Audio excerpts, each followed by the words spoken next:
অনেকে অনেক সময় দেখবেন কথার প্রসঙ্গে বলে যে আমার সময়টা খারাপ যাচ্ছে, আমার সময়টা ভালো না, খুবই খারাপ অবস্থার মধ্যে আছি।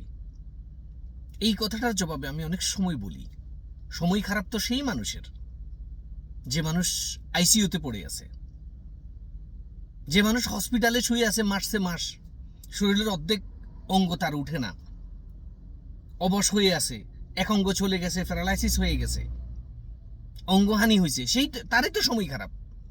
শারীরিকভাবে সুস্থ স্বাভাবিক একজন মানুষ যদি সময়কে দোষী করে, তার সময় খারাপ, সে কিছু করতে পারতেছে না, এতে বুঝতে হবে সে সময় না, সে নিজেকে একটা অজুহাত দেখাচ্ছে।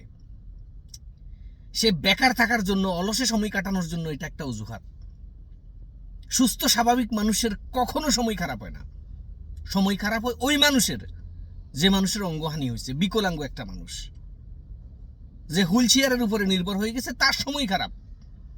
সুস্থ মানুষের কখনো সময় খারাপ হয় না। যদি কেউ একথা বলে, বুঝতে হবে সে অজুহাত খুঁজতেছে বেকার থাকার জন্য, অলসে জীবন কাটানোর জন্য, এটা একটা অজুহাত।